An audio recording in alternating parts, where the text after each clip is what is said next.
For the people asking rank, I am Eternity, and I shoutcasted and hosted the tournament, the last tournament for these guys. So I watched the very best teams play. Vanguards. They are nerfing Strange's damage, but I still think the sheer power of his ultimate, that it's not being touched, puts him still as one of the best tanks in the game. No doubt about that. You know, like I said, they're reducing his range of his E. You're on top of their faces anyway when you're using that E. And it's a 5 meter full damage radius, and it falls off at 8 meters. Magneto was seen in tournament play at the highest level all the time. Still very common in the highest ranks of the game.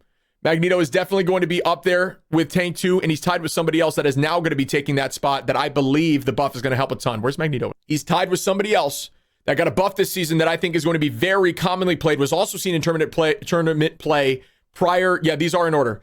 Prior to the buff. And this buff is going to make him significantly better. Venom. Potentially going to be in the front this season, if you're good enough with him.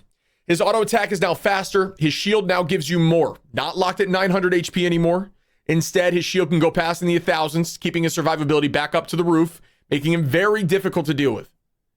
He is going to be really, really good this season. I'm going to play him for sure. And his shield makes him a lot better. All right. Hulk can be S tier for sure. But at the very, as you're climbing the ladder, people are very bad with Hulk. They don't understand what setting up dive is. They just jump over the front line and they perish and they don't do it right. And now that Hulk's got a little less of a shield by 50, I think, right? 50?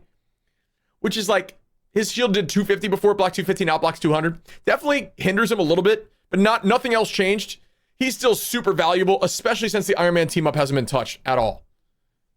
Hulk is going to be probably still banned every game in the highest ranks to stop that team up from happening. I'm not going to lie. Groot, I still think is A tier, really strong. In the right hands, he's good.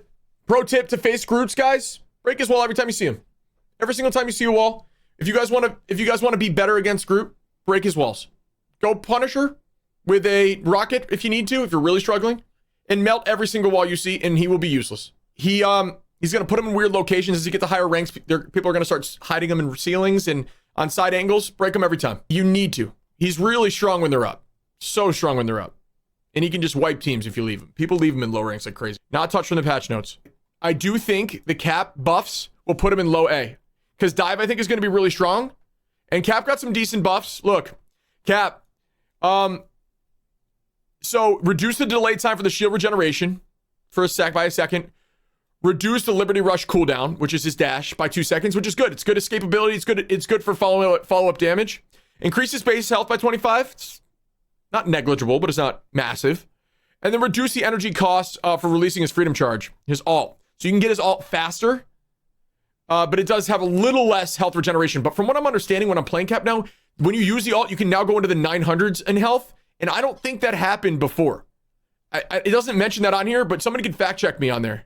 And B tier, I still got to say, although she's good into dive, once you just learn how to destroy mines and actually destroy mines, and every time Penny puts a mine outside your door when you're leaving the exit of your spawn, if you melee attack, the mines will not do any damage to you. So as you're leaving spawn, if you want to get into a good habit, if you melee attack, the mines that fly up will break. Thor got a little bit of a buff. I'll put Thor. Thor's interchangeable with Cap, I'd say. Thor's playable, and he's now that he can't be CC'd out of his ultimate, maybe I'll put Thor here. I don't know. This is tough, these two. They're both definitely playable. Cap's going to be better dive. Thor's more of a brawl, but he can do some off-angle dive type-ish. But he's definitely more of a brawl. Pulling the annoying people in the off angles and shove them into your team. That's his best value. He's still shoving people into your team. He can't be CC'd out of his ult anymore. That's his big buff. Thor got 25 more HP. Not seen in tournament play one time as well. Not incredible at the highest levels, but still good. Still definitely playable. I think Cap's ult is really good. And for I think dive meta is going to be strong because Venom's going to be really strong. Venom honestly could be up in here. So I think that Cap is better now because I think dive is going to be strong this new season. But we'll talk about it a little bit. This is just my guess, guys, of the season 1. This is what I'm guessing from the changes. I think he's going to be a lot better, especially because he's better. I think he wasn't great because Venom was all right before. We still played at the top level because he's the best dive tank out of all of them. But now he's enabled even more, a lot more. Venom is going to be terrifying this season. I'm going to play him a lot as a Vanguard.